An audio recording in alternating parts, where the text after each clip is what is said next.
بسم الله الرحمن الرحيم والضحى والليل إذا سجى ما ودعك ربك وما قلى وللآخرة خير لك من الأولى صدق الله المولانا العظيم اللهم صل على سيدنا مولانا محمد وعلى آل سيدنا مولانا محمد وبارك وسلم ثم صل عليه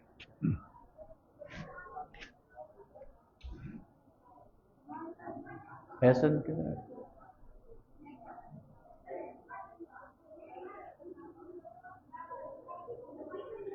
کسی شے مفتی امتیاز سکوں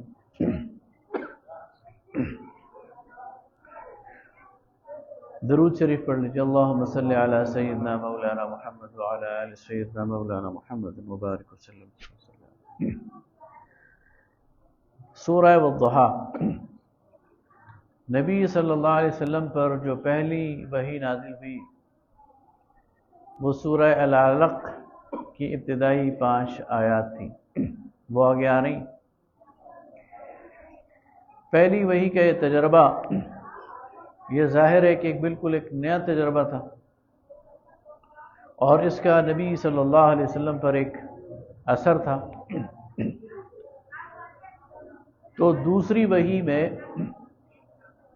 ایک وقفہ آ گیا اور یہ اللہ تعالیٰ کی حکمت کا تقاضا تھا کہ آپ پہلی وحی کے اثرات کو اچھی طرح جذب کر لیں.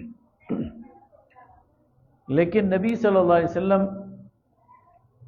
وہ دوسری وحی کا شدت سے انتظار فرما رہے تھے اور یہ انتظار ذرا طویل ہو گیا. بعض روایت میں آتا ہے کہ چند دن یعنی 10-15 دن اور بعض روایات میں آتا ہے کہ 6 مہینے. اور نبی صلی اللہ علیہ وسلم کو یہ لگا کہ شاید انہیں چھوڑ دیا گیا ہے, دوبارہ وہ وحی کا سلسلہ کنٹینیو نہیں ہوگا.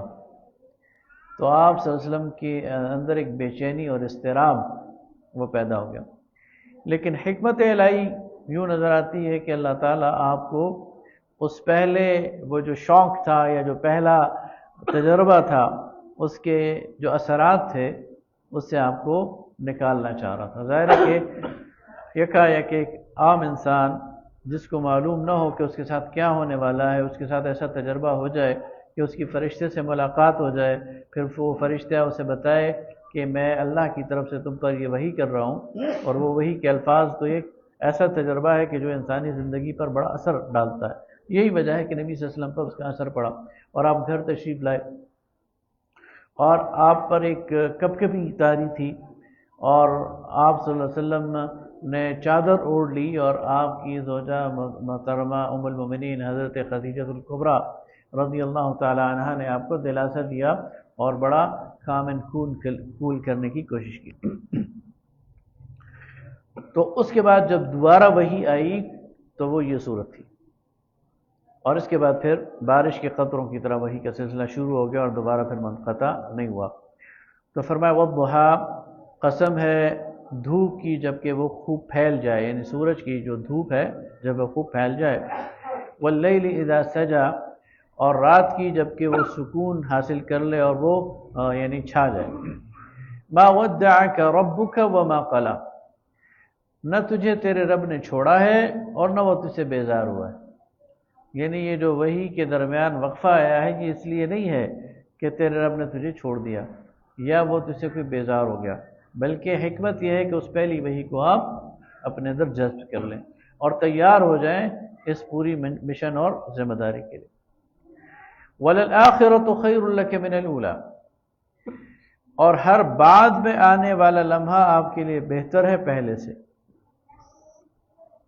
یہ ایک ایسی نبی صلی اللہ علیہ وسلم کے ساتھ اللہ تعالیٰ کا وعدہ ہے جو تا قیامت چلتا رہے گا کہ ہر بعد میں آنے والا لمحہ آپ کے لیے پہلے سے بہتر ہوگا. وَلَسَوْفَ يُعْتِيكَ رَبُّكَ فَتَرْضَى اور ان قریب تیرا رب تمہیں اتنا نوازے گا کہ تم راضی ہو جاؤ. تو نبی صلی اللہ علیہ وسلم پر اللہ تعالیٰ کی رحمتیں ہر گزرتے لمحے کے ساتھ بڑھ رہی ہیں. اللہ تعالیٰ کے انعامات آپ پر بڑھ رہے ہیں، آپ کے ماننے والے بڑھ رہے ہیں، آپ پر درود و سلام کے جو نذرانے وہ بڑھ رہے ہیں تاکہ قیامت آ جائے۔ اور اللہ فرماتا ہے وَلَسَوْفَ يُعْطِيكَ رَبُّكَ، اور ان قریب تمہیں تمہارا رب اتنا نوازے گا کہ فَتَرْضَىٰ، آپ راضی ہو جائیں گے۔ تو نبی صلی اللہ علیہ وسلم فرماتے ہیں کہ اللہ تعالیٰ کی یہ سلسلے اور انعامات یہ مجھ پر جاری رہیں گے یہاں تک کہ میرا آخری امتی بھی جنت میں چلا جائے، پھر میں کہوں گا ہاں میرے رب میں راضی ہو گیا۔ اس سے پہلے میں نے اپنی رضا کہیں دیا، رب کو نہیں دینا، گویا یہ سلسلہ چلتا رہے گا، بڑھتا رہے گا اور یہ رحمتیں نشاور ہوتی رہیں گی۔ علم یجدک یتیما فآویٰ، اے نبی کیا ہم نے آپ کو یتیم نہیں پایا تھا پھر آپ کو ٹھکانہ فراہم کیا؟ تو ظاہر ہے کہ آپ کی پیدائش سے پہلے آپ کے والد جو ہے وہ فوت ہو چکے تھے، آپ ابھی 8 سال کے تھے تو آپ کے دادا بھی فوت ہو گئے، اور پھر آپ کی جو سرپرستی ہے وہ آپ کے چچا نے کی، لیکن چچا نے آپ کو بہت اچھی طرح پالا، حضرت ابو طالب نے۔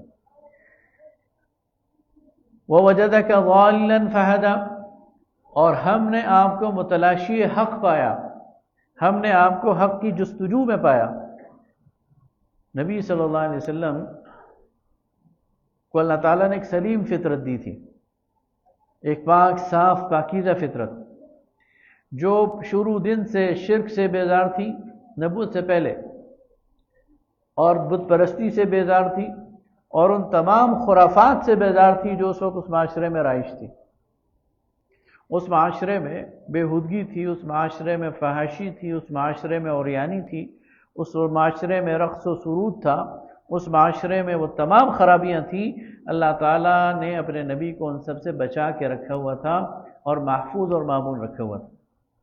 خود نبی صلی اللہ علیہ وسلم فرماتے ہیں کہ نبوت سے پہلے عین جوانی کے موقع پر جب قریش کے اندر یہ رقص و سرود کی محفلیں ہوتی تھیں تو کبھی میرا دل بھی نہیں کیا وہاں جانے کے لیے، سوائے ایک دفعہ کہ میں نے سنا کہ فلاں قریشی خاندان کی بیٹی اور فلاں کے بیٹے کی شادی ہے اور آج رات محفل سجے گی۔ تو میں تو بکریاں چرا رہا تھا، تو میں نے اپنے ساتھی سے کہا کہ تم ایسا کرو، میری یہ جو بکریاں ہیں تم ان کا خیال رکھو، تو میں ذرا دیکھتا ہوں کہ وہاں کیا ہو رہا ہے۔ تو میں اس راستے پہ چلا تو راستے میں ہی مجھ پہ نیند کا ایسا غلبہ ہوا کہ میں سو گیا، اور صبح جب سورج کی تمادت میرے چہرے پہ لگی اور میں اٹھا تو مجھے لگا کہ اوہو یہ تو میں راستے میں سوئے وہ۔ تو فرمایا کہ اس سے پہلے اس کے بعد کبھی میرے دل میں ایسی کسی محفل میں جانے کا ارادہ بھی نہیں ہوا۔ تو اللہ تعالیٰ نے آپ کو بچائے رکھا، لیکن آپ کے دل میں ایک حق کی تلاش اور اس کی جو جستجو ہے وہ جو داعیہ وہ موجود تھا۔ جب آپ حرا جاتے تھے، غار حرا، تو کس لیے جاتے تھے؟ غور و فکر کے لیے کہ یہ جو بت ہیں تو سارے جھوٹے ہیں، اس کائنات کا کوئی خالق ہے، اس کائنات کا کوئی مالک ہے، لیکن وہ ہے کون، یا اس کا تعارف کیا ہے، اس کی صفات کیا ہے، اس پر غور و فکر آپ نے شروع کر دیا تھا۔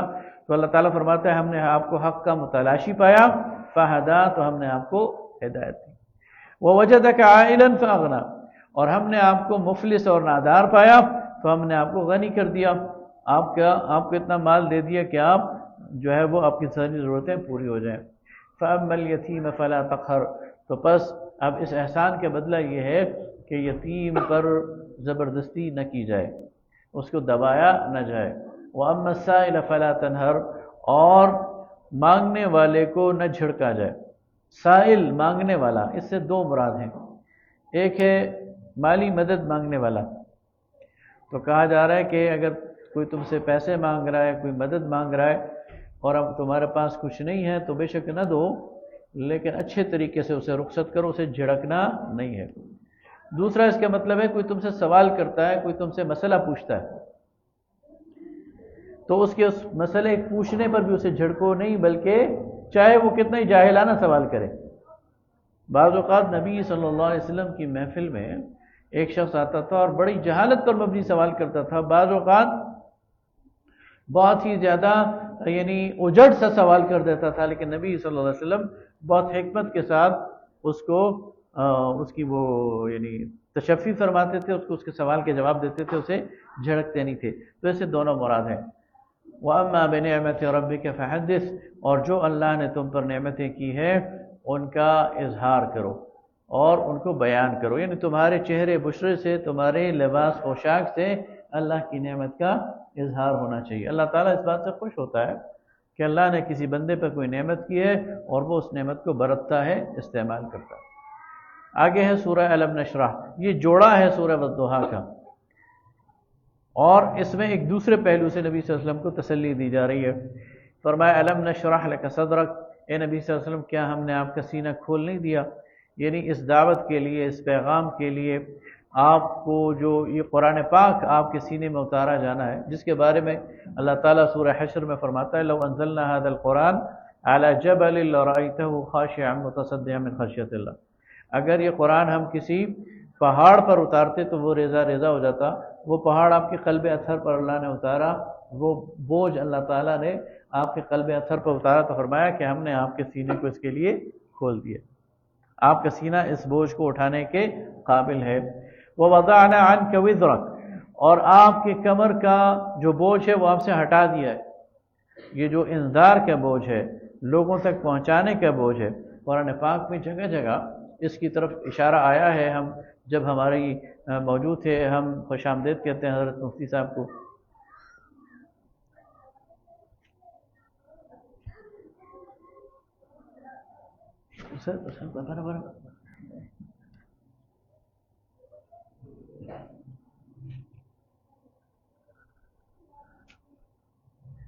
تو وہ جو بوجھ تھا وہ نبی صلی اللہ علیہ وسلم محسوس کرتے تھے اپنے اوپر، انذار کا بوجھ. فرمایا وَوَضَعْنَا عَنْكَ وِزْرَكَ الَّذِي أَنْقَضَ ظَهْرَكَ، جس نے آپ کی کمر کو توڑ دیا تھا. اتنا سخت بوجھ تھا لیکن ہم نے اس کو ہلکا کر دیا.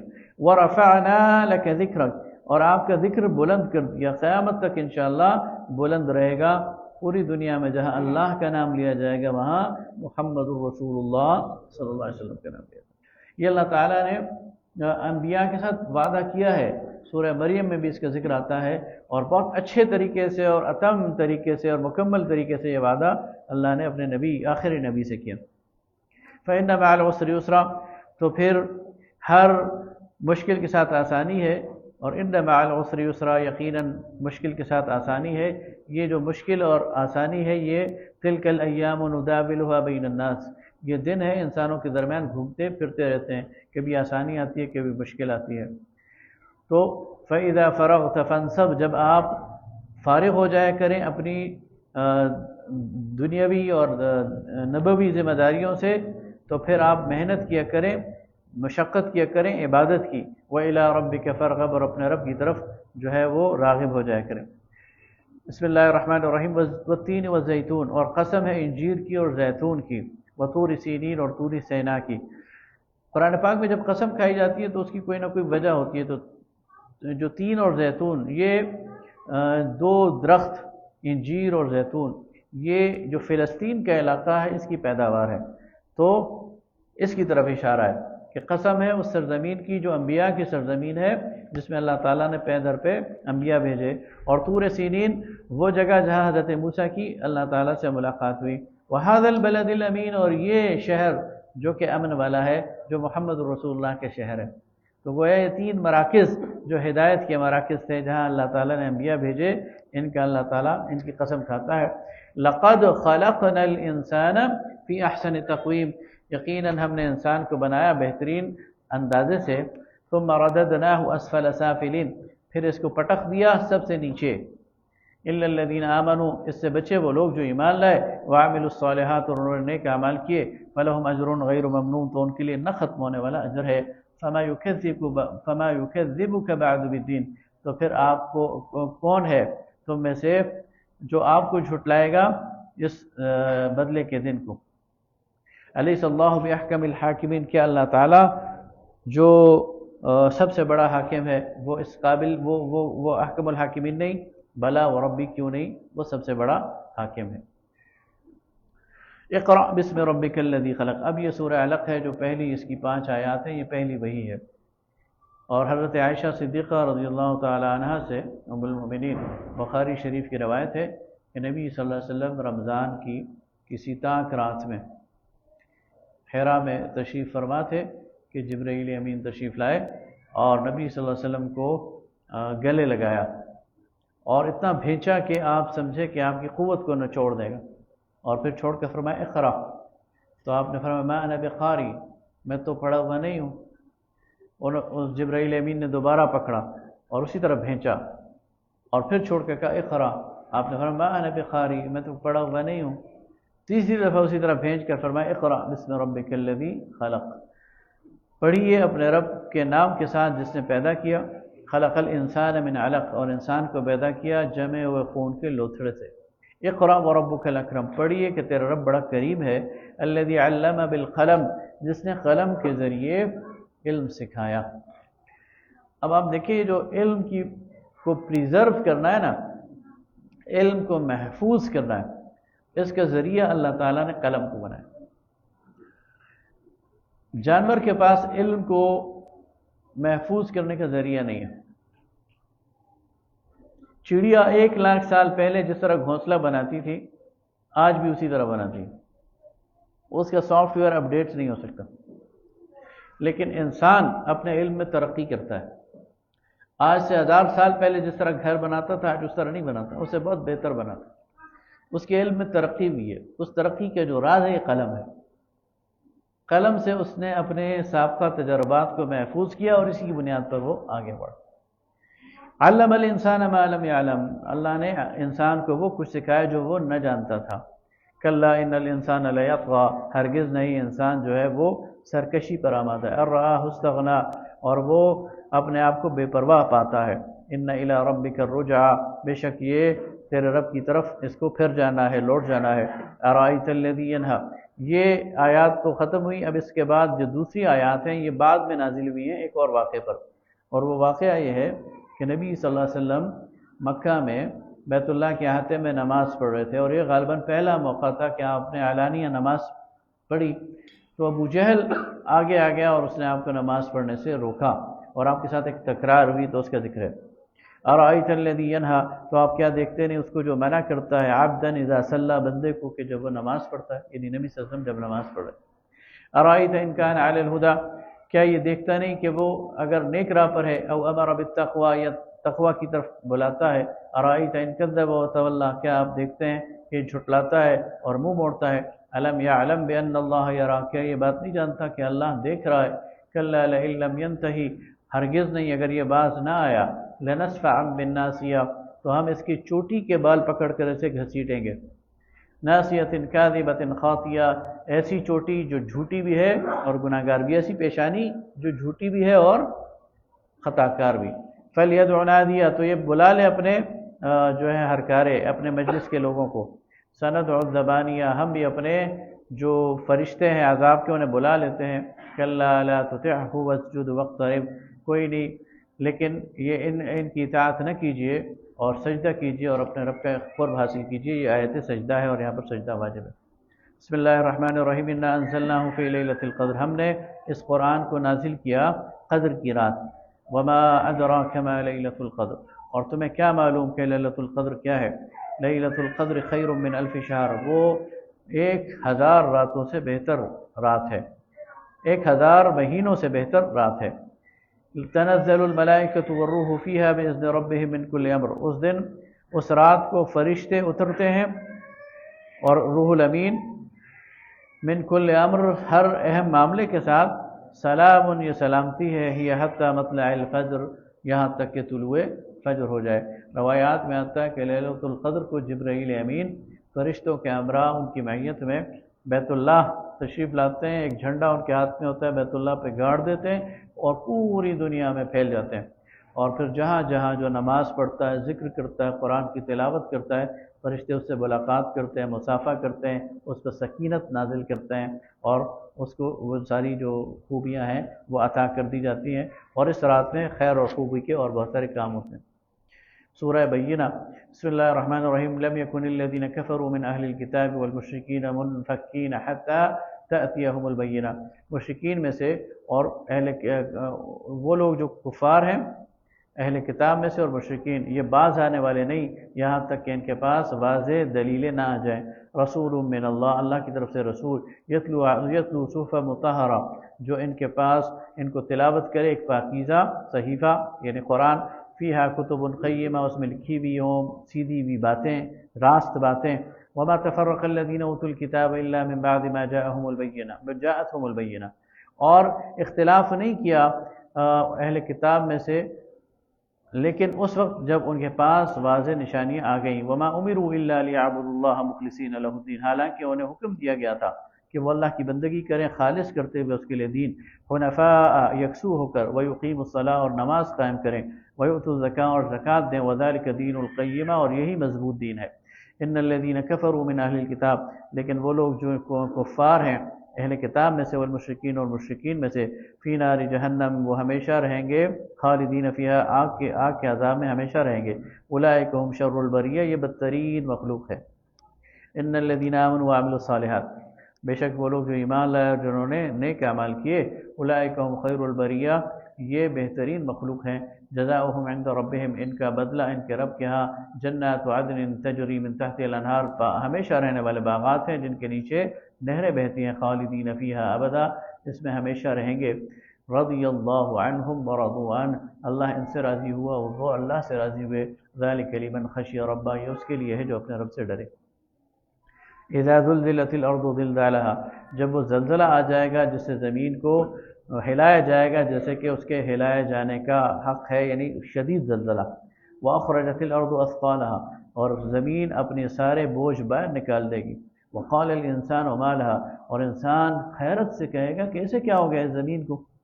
یومئذ تحدث اخبارها، یہ زمین اس دن اپنی ساری خبریں بیان کر دے گی۔ بأن ربک اوحی لها، جو اس کے رب نے اس کی طرف وحی کی ہے، اشارہ کی ہے۔ یومئذ یصدر الناس اشتاتا، اس دن انسانوں کو گروہوں میں تقسیم کر دیا جائے گا۔ لیروا اعمالهم، تاکہ وہ اپنے اعمال کو دیکھ لیں۔ فمن یعمل مثقال ذرۃ خیرا یرہ، تو جو بھلائی کرے گا ذرہ برابر وہ بھی دیکھ لے گا۔ ومن یعمل مثقال ذرۃ شرا یرہ، اور جو برائی کرے گا ذرہ برابر وہ بھی دیکھ لے گا۔ حضرت ابوبکر صدیق رضی اللہ تعالیٰ عنہ ساری رات یہ سورت پڑھتے رہے اور روتے رہے کہ نیکیاں تو میری بہت زیادہ ہیں، لیکن میرا کوئی ایک چھوٹا سا بھی اگر کوئی برائی ہوگی تو وہ بھی اللہ مجھے قیامت کے دن دکھا دے گا۔ والعادیات ضبحا، اور دوڑنے والے اور پھر ہانپنے والے، تو وہ یہ گھوڑوں کی قسم کھائی گئی ہے۔ اور ضبح کہتے ہیں اس ہانپنے کے انداز کو، جو گھوڑا جب بہت زیادہ دوڑتا ہے تو جس طرح ہانپتا ہے اس کو ضبح کہتے ہیں۔ والعادیات ضبحا، تو ان دوڑنے والوں کی قسم اور ان کے ہانپنے کی۔ فالموریات قدحا، ان کے ٹاپ جب پتھریلی زمین پر پڑتے ہیں تو اس سے جو چنگاریاں نکلتی ہیں ان کی قسم۔ فالمغیرات صبحا، جب وہ صبح صبح کسی جگہ پر حملہ کرتے ہیں۔ فاثرن به نقعا، اور پھر وہ دھول اڑاتے ہوئے آگے جاتے ہیں۔ فوسطن به جمعا، اور گھس کر کسی لشکر میں حملہ کرتے ہیں۔ ان الانسان لربه لکنود، بے شک ہر انسان اپنے رب کا ناشکرہ ہے۔ وانه علی ذلک لشہید، اور وہ اس پر گواہ بھی ہے۔ وانه لحب الخیر لشدید، اور اس کے اندر مال کی محبت بہت زیادہ ہے۔ افلا يعلم اذا بعثر ما فی القبور، کیا وہ جانتا نہیں کہ جب اسے قبروں سے اٹھایا جائے گا۔ وحصل ما فی الصدور، اور سینوں کے اندر جو کچھ ہے وہ حاصل کر لیا جائے گا، جو کینہ ہے، جو بغض ہے، جو حسد ہے، جو شرک ہے، جو کسی کے خلاف کچھ ہے، جو اچھا ہے یا برا، سارا کچھ حاصل کر دیا جائے گا۔ ان ربهم بهم یومئذ لخبیر، اور ان کا رب ان پر اس دن باخبر ہے۔ القاریۃ ما القاریہ، وہ بہت بڑا حادثہ، تو تمہیں کیا معلوم وہ بہت بڑا حادثہ کیا ہے۔ وما ادراک ما القاریہ، وہ بہت بڑا حادثہ کیا ہے۔ یوم یکون الناس کالفراش المبثوث، جب اس دن ہوں گے انسان بکھرے ہوئے پتنگے۔ پتنگے جو ہوتے ہیں نا، جب یہ شمع جلتی ہے تو یہ سارے اس کے اوپر وارے جاتے ہیں، تو ان پتنگوں کی طرح یہ انسان ہوں گے۔ وتکون الجبال کالعہن المنفوش، اور یہ پہاڑ ہوں گے جیسے دھنکی ہوئی روئی، یعنی بے وزن۔ فاما من ثقلت موازینہ، تو جس کے موازین بھاری ہوئے، موازین یہ یا میزان کی جمع ہے یا موزون کی جمع ہے۔ میزان کی جمع ہے تو ترازو کے پلڑا جس کا بھاری ہوا، اور موزون کا مطلب ہے جس کے اعمال بھاری ہوئے۔ تو جس کے اعمال بھاری ہوئے یا جس کے ترازو کے پلڑے بھاری ہوئے، فَهُوَ فِي عِيشَةٍ رَاضِيَةٍ، تو وہ ہمیشہ کی دل پسند عیش میں ہوگا۔ وَأَمَّا مَنْ خَفَّتْ مَوَازِينُهُ، اور جس کے موازین ہلکے ہوئے، فَأُمُّهُ هَاوِيَةٌ، تو اس کا ٹھکانہ ہاویہ ہے۔ وَمَا أَدْرَاكَ مَا هِيَ، اور تمہیں کیا معلوم کہ وہ کیا ہے؟ نار حامیہ، بھڑکتی ہوئی آنکھ ہے۔ الہاکم التکاثر، تمہیں غفلت میں ڈال دیا ہے بہتات کی ہرس نے۔ حتی زرتم المقابر، یہاں تک کہ تم پہنچ گئے ہو قبروں تک۔ کلا، تم نے دیکھ لی ہیں قبریں۔ کلا سوف تعلمون، ہرگز نہیں تمہیں جلد معلوم ہو جائے گا۔ ثم کلا سوف تعلمون، پھر ہرگز نہیں تمہیں جلد معلوم ہو جائے گا۔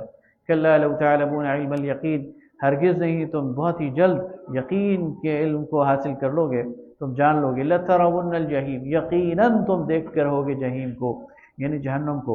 ثم ترونها عین الیقین، پھر تم اسے دیکھو گے یقین کی آنکھ سے۔ ثم لتسألن یومئذ عن النعیم، پھر تم سے اس دن نعمتوں کے بارے میں پوچھا ہو جائے گا۔ نبی صلی اللہ علیہ وسلم ایک دن گھر سے نکلے اور آپ بھوک کی حالت میں تھے۔ آپ نے دیکھا کہ حضرت ابوبکر بھی گھر سے نکلے، آپ نے پوچھا تمہیں کیا چیز گھر سے نکال کے لائی؟ انہوں نے کہا یا رسول اللہ، جو چیز آپ کو گھر سے نکال کے لائی ہے، یعنی میں بھی بھوکا ہوں۔ اتنے میں حضرت عمر بھی آ گئے، ان کے بھی حال تھا۔ یعنی یہ کیفیت تھی اس وقت مدینہ میں کہ مسلمانوں کے لیے کھانے کے لیے بھی بعض اوقات چیزیں میسر نہیں ہوتی تھی۔ تو نبی صلی اللہ علیہ وسلم ان دونوں صحابہ کو لے کر ایک انصاری کے باغ میں تشریف لے۔ وہ بہت خوش ہوئے کہ رسول اللہ میرے مہمان بنے ہیں، اور ان کے اصحاب وہ دوڑے اور انہوں نے کھجور کے خوشے توڑے اور وہ لا کر رکھ دیے، اور ٹھنڈا پانی جو ان کی کنویں کا تھا وہ سامنے رکھ دیا۔ تو آپ صلی اللہ علیہ وسلم نے فرمایا کہ تم خود کھجوریں توڑ کر لے آتے۔ تو انہوں نے کہا یا رسول اللہ میں چاہتا تھا کہ آپ خود اپنے لیے چن چن کر توڑیں، اس لیے میں پورا خوشہ ہی توڑ کر لے آیا ہوں۔ تو آپ نے اپنے صحابہ سے کہا یہ وہ نعمتیں ہیں جن کے بارے میں کل تم سے اللہ کے دربار میں پوچھا جائے گا، اور فرمایا ثم لتسألن یومئذ عن النعیم۔ ہم کتنی نعمتیں استعمال کرتے ہیں لیکن ہمیں اس کا ادراک ہی نہیں ہوتا، ہمیں اس کا خیال ہی نہیں ہوتا کہ اللہ کتنی نعمت ہے، اور اللہ تعالیٰ اس کے بارے میں ہم سے پوچھے گا۔ یعنی آج کل کی جو ہمارا لائف سٹائل ہے نا، یہ بادشاہوں والا لائف سٹائل۔ آپ 100 سال پہلے دیکھیں، 100 سال کے آج سے 100 سال پہلے جو کسی بادشاہ کے پاس سواری تھی، اس سے اچھی سواری آج ہمارے ایک عام آدمی کے پاس ہے۔ آج سے 100 سال پہلے کے بادشاہ کے پاس جو فیسلٹیز تھی وہ آج ہمارے مڈل کلاس کے لوگوں کے پاس ہے۔ اس پر ایک بڑی تحقیق بھی آئی تھی کہ جو ہمارے گھروں کے اندر، یعنی عام سی بات ہے، آپ کہیں گے کہ کیا کہہ رہا ہے، لیکن عام سی بات ہے، ہمارے گھروں میں ہر گھر میں اٹیچ باتھ ہے اور فلش سسٹم ہے۔ آج سے 100 سال پہلے یہ سہولت بادشاہوں کو حاصل نہیں تھی۔ جو دیہات کے رہنے والے ہیں انہیں پوچھے 50-60 سال پہلے بھی انہیں گھروں سے ایک ایک میل دور جا کر رفع حاجت کے لیے جانا پڑتا تھا۔ لائف اتنی کمفرٹیبل ہو گئی۔ اللہ تعالیٰ کی یہ نعمتیں ہیں، اللہ تعالیٰ ان کے بارے میں پوچھے گا۔ والعصر ان الانسان لفی خسر، زمانے کی قسم۔ عصر 3 باتوں کی قسم ہو سکتی ہے: گزرا ہوا زمانہ یعنی تاریخ، گزرتا ہوا زمانہ یعنی جو اس وقت ہم پر گزر رہا ہے، یا یہ عصر کا وقت، عصر اور مغرب کے درمیان کا وقت۔ تو یہ تینوں اس میں مراد ہو سکتے ہیں۔ تو زمانے کی قسم، اور اس میں کیا چیز مشترک ہے؟ تیزی سے گزرنا۔ زمانہ رکتا نہیں ہے، کسی کے ہاتھ میں کوئی چیز نہیں آتی۔ آج کسی شخص کی 100 سال عمر ہے، 60 سال ہے، 80 سال ہے، اس سے پوچھیں کہاں وقت گزارا تو وہ آپ کو نہیں بتا سکے گا کہ کہاں گزارا۔ اس کی مٹھی میں کچھ بھی نہیں ہے، سب کچھ گزر گیا۔ تو ایک گزرتا ہوا زمانہ اور تیزی سے گزرتا ہوا زمانہ اس بات پر گواہ ہے ان الانسان لفی خسر، کے سارے انسان یہ خسارے میں ہے۔ الا الذین آمنوا وعملوا الصالحات، اس خسارے سے بچنے والے کون ہیں؟ جو ایمان لائے، جنہوں نے نیک اعمال کیے، وتواصوا بالحق، حق بات کی نصیحت کی، وتواصوا بالصبر، اور صبر کی نصیحت کی، تو یہ اس خسارے سے بچ جائیں گے۔ ویل لکل ہمزۃ لمزہ، تباہی ہے ہر اس طعنے دینے والے کی اور عیب چینی کرنے والے کی۔ حمز کہتے ہیں سامنے رو در رو کسی کو تانا دینا، اور لمز کہتے ہیں اس کے پیٹھ پیچھے اس کی عیب جوئی کرنا۔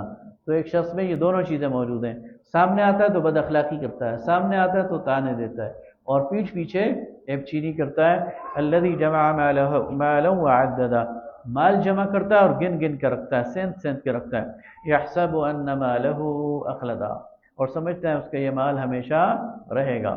کلا، ہرگز نہیں، لینبذن فی الحطمہ، یہ پھینکا جائے گا حطمہ میں۔ حطمہ کیا ہے؟ وما ادراک ما الحطمہ، حطمہ کیا ہے؟ حطمہ کی چور چور کر دینے والی، پیس دینے والی۔ آپ کسی ٹھوس چیز کو نا، مسالے کو گرینڈر میں ڈالتے ہیں تو کیا ہوتا ہے اس کا، یا ہم دستے میں ڈالتے ہیں تو کیا حال ہو جاتا ہے؟ تو جہنم کے بارے میں ہے، یہ چور چور کر دینے والی ہے، پیس دینے والی ہے۔ نار اللہ الموقدہ، اللہ کی آگ ہے جو سلگائی گئی ہے، جلائی گئی ہے۔ التی تطلع علی الافئدہ، جو اٹیک کرتی ہے افئدہ تک۔ فؤاد دو چیزوں کو کہتے ہیں، فؤاد دل کو بھی کہتے ہیں اور فؤاد مائنڈ کو بھی کہتے ہیں۔ تو ذہن، مائنڈ وہ تو یہاں پر ہے اور دل یہاں پر ہے، تو وہ اٹیک کرنے والی ہے سینے اور سر کو۔ انہا علیہم مؤصدہ، یہ ان پر بند کر دی جائے گی، فی عمد ممددہ، بڑے بڑے ستونوں میں۔ تو ایک اتنی، یہ جو لیزر ریز ہوتی ہیں بالکل اندر سے سٹرائک کرنے والی، ان کی مثال آپ لے لیں، اور پھر کسی، جس طرح ایک پریشر کوکر ہوتا ہے، ایک ہو بھی سخت، حدت بھی ہو اور پھر بند بھی ہو جائے، پریشر بھی آ جائے، تو اس کی جو حدت ہے اور اس کا جو جلن ہے اور اس کا جو عذاب ہے وہ کئی گنا مینی فولڈ ہو جاتا ہے۔ تو فرمایا کہ ان پر بند کر دی جائے گی فی عمد ممددہ، اللہ تعالیٰ اس سے بچا۔ الم تر کیف فعل ربک باصحاب الفیل، یہ اب سورہ فیل ہے، اور سورہ فیل میں جس واقعے کا ذکر ہے اصحاب الفیل کا، یہ نبی صلی اللہ علیہ وسلم کی پیدائش سے 40-45 دن پہلے کا واقعہ ہے۔ آپ عام الفیل میں پیدا ہوئے ہیں، اس سال جس سال یہ اصحاب فیل کا واقعہ ہوا۔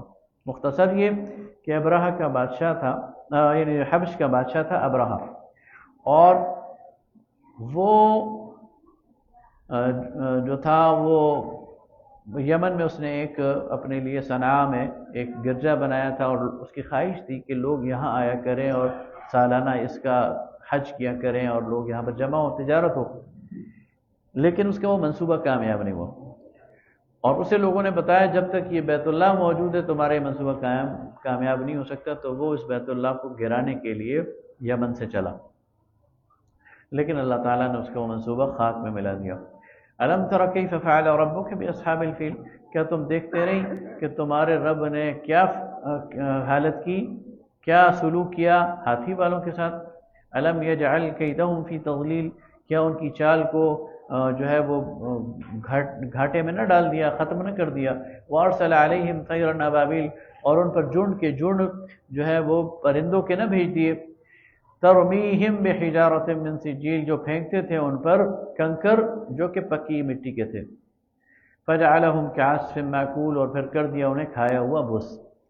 تو اللہ تعالیٰ نے اپنی طرف سے ابابیل بھیج کر وہ ہاتھیوں والا لشکر، ہاتھی اس وقت کی ٹینک اور توپ اور آرمرڈ وہیکل کے برابر ایک چیز ہوتی تھی، تو اللہ تعالیٰ نے اس آرمرڈ وہیکل کو چھوٹے سے ابابیل سے شکست دے کر، اور ابابیل کی چونچ میں چھوٹے چھوٹے پتھروں کے سے شکست دے کر یہ ثابت کر دیا کہ وہ مسبب الاسباب ہے۔ وما یعلم جنود ربک الا هو، اللہ کے جو جنود اور لشکر ہیں اس کو اس کے علاوہ کوئی نہیں جانتا۔ لإلاف قریش، مانوس ہے قریش بسبب مانوس ہونے کے قریش کے، الافہم رحلۃ الشتاء والصیف، ان کا مانوس ہونا سردی اور گرمی کے سفروں سے۔ حضرت حضور اکرم صلی اللہ علیہ وسلم کے جو پردادا تھے نا، جد امجد عمرو بن عبد مناف، تو ان کا لقب تھا ہاشم، اور ہاشم انہیں اس لیے کہتے تھے کہ یہ حاجیوں کی خدمت کرتے تھے اور روٹی کے ٹکڑے توڑ توڑ کر انہیں شوربے میں بھگو کر ان کو کھلاتے تھے۔ تو اس کے بارے میں شاعر کہتا ہے کہ عمر الذی حشم الثرید لقومہ، عمر وہ ذات ہے جو اپنی قوم کے لیے چوری، شوربہ اور چوری یہ تیار کرتا تھا۔ قوم بمکۃ مسنتین عجاف، جب اس کی قوم مکہ میں سوکھ کر کانٹا ہو گئی تھی بھوک سے، یعنی قید کا موقع تھا۔ سنت الیہ رحلتان کلاہما، یہ اس کی سنت ہے، اس کا طریقہ ہے سال میں 2 سفر، سفر الشتاء و رحلت الاصیاف، کہ وہ سردیوں میں بھی ایک قافلہ نکالتا تھا اور گرمیوں میں بھی، اسی کی طرف اشارہ ہے کہ قریش کی ساری جو معیشت تھی وہ 2 سفروں پہ تھی، ایک سفر وہ گرمی میں نکالتے تھے، ایک وہ سردی میں نکالتے تھے۔ فَلْيَعْبُدُوا رَبَّ هَذَا الْبَيْتِ، پس عبادت کرو اب اس گھر کے رب کی، الَّذِي أَطْعَمَهُم مِّن جُوع، جس نے تمہیں کھلایا بھوک میں، وَآمَنَهُم مِّن خَوْفٍ، اور امن دیا خوف میں۔ أَرَأَيْتَ الَّذِي يُكَذِّبُ بِالدِّينِ، کیا تم نے دیکھا اس شخص کو جو جھٹلاتا ہے انصاف کے دن کو؟ فَذَلِكَ الَّذِي يَدُعُّ الْيَتِيمَ، یہ وہی ہے جو یتیم کو دھکے دیتا ہے، وَلَا يَحُضُّ عَلَى طَعَامِ الْمِسْكِينِ، اور مسکین کو کھانا کھلانے کی ترغیب نہیں دیتا۔ فَوَيْلٌ لِّلْمُصَلِّينَ، اور تباہی ہے ان نمازیوں کے لیے، الَّذِينَ هُمْ عَنْ صَلَاتِهِمْ سَاهُونَ، جو اپنی نمازوں سے بے خبر ہیں۔ حضرت ابن عباس کہتے تھے اللہ کا شکر ہے یہاں یہ نہیں کہا گیا الَّذِينَ هُمْ فِي صَلَاتِهِمْ سَاهُونَ، جو اپنی نمازوں میں بھولتے ہیں۔ نمازوں میں تو ہم سب بھول جاتے ہیں، پھر سجدہ سہو کر لیتے ہیں، نمازوں سے غفلت برتتے ہیں، یعنی نماز کبھی پڑھتے ہیں کبھی نہیں پڑھتے ہیں تو پورے اہتمام کے ساتھ نہیں پڑھتے ہیں، یعنی یہ منافقین کی نماز ہے۔ فرمایا ایسی نماز پڑھنے والوں کے لیے تباہی ہے۔ الذین هم یراؤون، جو نماز پڑھتے بھی ہیں تو دکھاوے کے لیے، ویمنعون الماعون، اور عام برتنے کی چیزیں مانگنے والوں کو نہیں دیتے۔ پڑوسی کہتا نمک دے دو، ماچس کی ڈبیا دے دو یا پانی دے دو، تو یہ چیزیں نہیں دیتے۔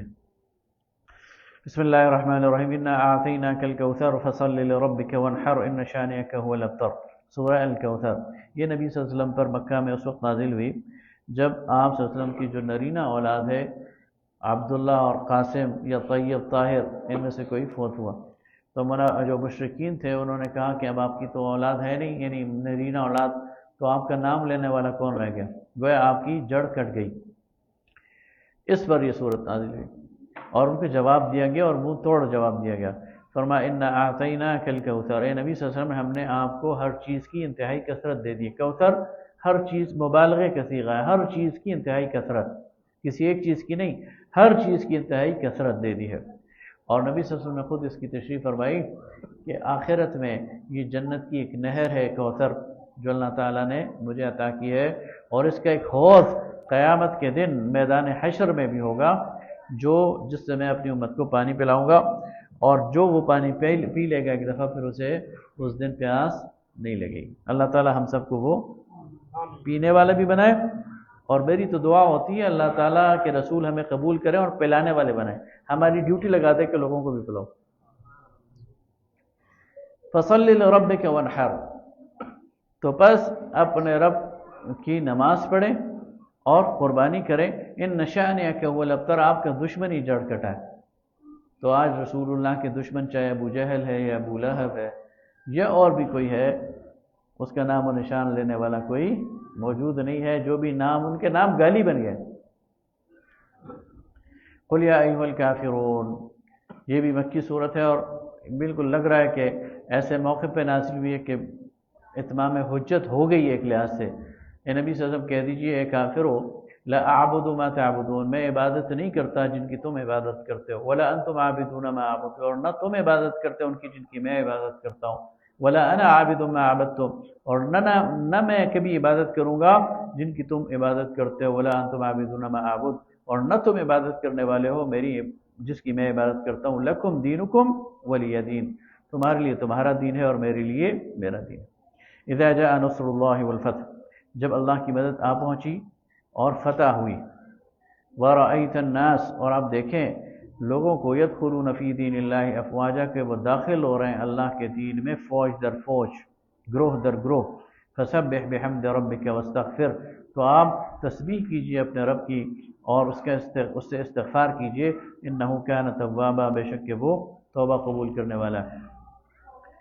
حضرت عمر رضی اللہ تعالیٰ عنہ حضرت ابن عباس کو بہت اہمیت دیتے تھے۔ حضرت ابن عباس نبی صلی اللہ علیہ وسلم کی زندگی میں بہت چھوٹی عمر کے تھے، 10 یا 12 سال کی ان کی عمر تھی جب نبی صلی اللہ علیہ وسلم کی وفات ہوئی ہے۔ تو حضرت عمر کی خلافت میں وہ 15-16 سال کے ہوں گے، لیکن حضرت عمر ان کو بڑی اہمیت دیتے تھے۔ تو قریش کے جو بڑے بڑے صحابہ تھے وہ کہتے تھے یا امیر المومنین آپ ہمارے درمیان اس بچے کو اتنی اہمیت کیوں دیتے؟ تو حضرت عمر نے کہا کہ اچھا کسی دن میں تمہارا بھی امتحان لوں گا اور اس کا بھی امتحان لوں گا۔ تو ایک دن حضرت عمر نے ان سب اس مجلس میں جس میں ابن عباس بھی بیٹھے تھے، شیوخ قریش بھی بیٹھے ہوئے تھے، اس صورت کے بارے میں پوچھا کہ اس صورت کا مطلب کیا ہے؟ تو سب نے کہا کہ اس میں اللہ تعالیٰ فتح کی خوشخبری دے رہا ہے، اذا جاء نصر اللہ والفتح، اور مسلمان لوگوں کے اللہ کے دین میں داخلے کی خوشخبری دے رہا ہے۔ پھر آپ متوجہ ہوئے ابن عباس کی طرف، کہا تمہارا کیا خیال ہے؟ انہوں نے کہا یہ مشن کی تکمیل ہے اور رسول اللہ صلی اللہ علیہ وسلم کی واپسی کا اعلان ہے۔ یہ رسول اللہ صلی اللہ علیہ وسلم کو بتایا جا رہا ہے کہ بس اب آپ کا کام ختم ہو گیا، اب آپ نے ہماری طرف آنا ہے۔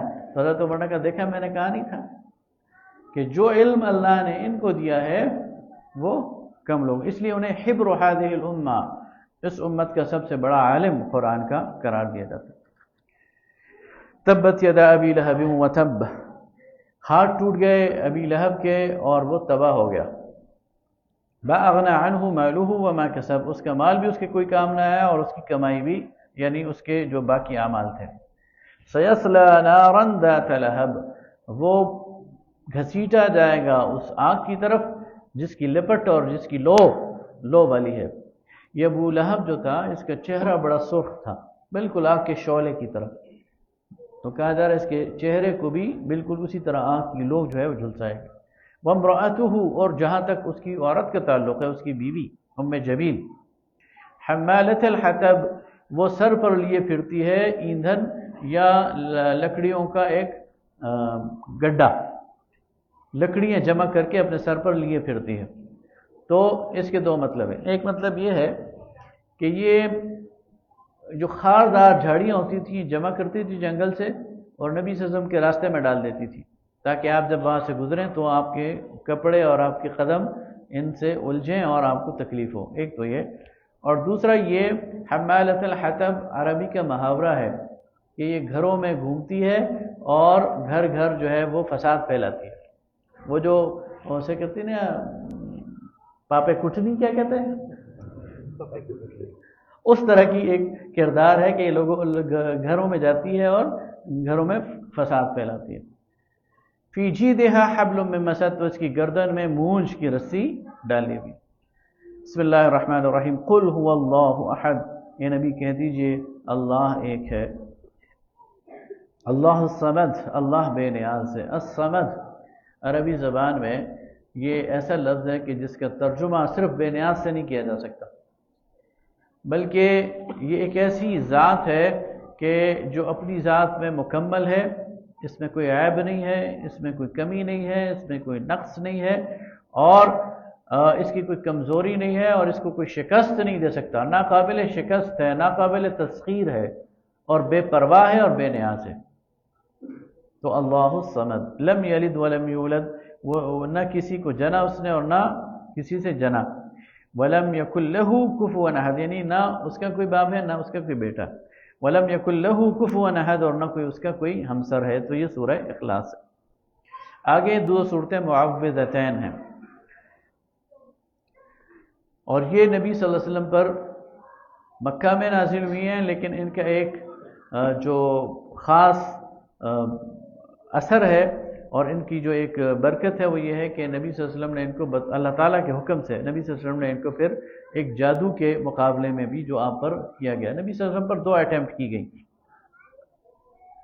اور دونوں یہودیوں کی طرف سے تھی۔ ایک آپ کو شہید کرنے کی اٹیمپٹ کی گئی، اور آپ کو خیبر کے موقع پر زہر دینے کی کوشش کی گئی۔ اللہ تعالیٰ نے آپ کو بچا لیا، اس لیے کہ اللہ تعالیٰ اپنے نبی کو بچاتا ہے، واللہ یعصمک من الناس، اللہ تعالیٰ آپ کو انسانوں سے بچاتا ہے۔ تو اللہ تعالیٰ نے آپ کو اس اٹیمپٹ سے بچایا۔ دوسری اٹیمپٹ آپ پر جادو کی گئی، اور یہ بھی یہود کی طرف سے تھی، اس سے بھی اللہ نے آپ کو بچایا۔ اور یعنی ایسا نہیں ہے کہ نبی صلی اللہ علیہ وسلم پر وہ کوئی جادو ہو گیا اور اس کا اثر نہیں ہوا، لیکن ایک اٹیمپٹ ہوئی، اور اس اٹیمپٹ کے لیے جو پروٹیکشن اللہ تعالیٰ نے اپنے نبی کو بتائی وہ یہ 2 صورتیں۔ تو فرمایا قل اعوذ برب الفلق، اے نبی صلی اللہ علیہ وسلم کہہ دیجئے میں پناہ میں آتا ہوں صبح کے رب کی، فلق پو پھوٹنے کو کہتے ہیں جب دن نمودار ہوتا ہے، من شر ما خلق، ہر اس چیز کے شر سے جو ہر اس مخلوق کے شر سے جو اللہ نے پیدا کی۔ اس کا کیا مطلب ہے؟ اللہ تعالیٰ نے مخلوقات جتنی بھی پیدا کی ہیں ان میں خیر اور شر دونوں رکھا ہے۔ اب وہ کبھی خیر کی پیروی کریں، یہ بھی ان کی وہ ہے اپنی مرضی ہے، وہ شر کی پیروی کریں، یہ بھی ان کی مرضی ہے۔ امتحان کے لیے اللہ تعالیٰ نے خیر اور شر دونوں رکھے ہوئے ہیں۔ یہ بالکل اسی طرح ہے کہ جب ہم کسی کا امتحان لیتے ہیں نا، آج کل تو یہ ذرا آسان ہو جائے گا، آپ جو ایم سی کیوز ہوتے ہیں تو آپ ایک سوال دیتے ہیں اور اس کے 4 آپشن دے دیتے ہیں، ان میں سے ٹھیک ایک ہوتا ہے، 3 غلط ہوتے ہیں۔ تو اب کوئی کہے کہ بھئی یہ جو ممتحن ہے اس نے غلط جواب دیے ہیں، تو وہ غلط جواب اس نے آپ کے امتحان کے لیے دیے ہیں کہ وہ دیکھنا چاہتا ہے کہ آپ غلط جواب پہ ٹک کرتے ہیں یا صحیح جواب پہ ٹک کرتے ہیں۔ تو اللہ تعالیٰ نے امتحان کے لیے یہ ساری قوتیں پیدا کی ہیں، یہ ہمارا کام ہوتا ہے کہ ہم ان میں سے کس سے کام لے رہتے ہیں۔ تو فرمایا کہ جس چیز کی بدی سے اس نے بنائی، وَمِن شَرِّ غَاسِقٍ إِذَا وَقَبَ، اور اندھیرے کی کے شر سے جب کہ وہ سمٹ آئے اور آ جائے، وَمِن شَرِّ النَّفَّاثَاتِ فِي الْعُقَدِ، اور ان عورتوں کے شر سے جو گرہوں پر پھونکتی ہیں۔ یہ جب جادو کیا جاتا ہے نا، گرے لگائے جاتے ہیں، گانٹھیں، اور پھر ان پر کچھ پھونکا جاتا ہے تو اس کے شر سے۔ وَمِن شَرِّ حَاسِدٍ إِذَا حَسَدَ، اور حسد کرنے والے کے شر سے جب کہ وہ حسد کرنے پر آ جائے۔ اور آگے فرمایا قُلْ أَعُوذُ بِرَبِّ النَّاسِ، میں پناہ میں آتا ہوں انسانوں کے رب کی، ملک الناس، جو بادشاہ حقیقی ہے انسانوں کا، الہ الناس، جو کہ الہ ہے، معبود ہے انسانوں کا، من شر الوسواس الخناس، ہر اس شر سے جو پھیلائی جائے چھپ جانے والوں کی طرف سے۔ الخناس جو ہے یہ چھپ کر حملہ کرنے والے کو کہتے ہیں۔ تو شیطان بھی چھپ کر حملہ کرتا ہے، اور یہ جنات وغیرہ بھی چھپ کر حملہ کرتے ہیں، انسان بھی چھپ کر حملہ کر سکتے ہیں۔ الذی یوسوس فی صدور الناس، جو کہ انسانوں کے دل میں وسوسہ ڈالتے ہیں، من الجنۃ والناس، چاہے وہ جنات میں سے ہوں یا انسانوں میں سے ہوں۔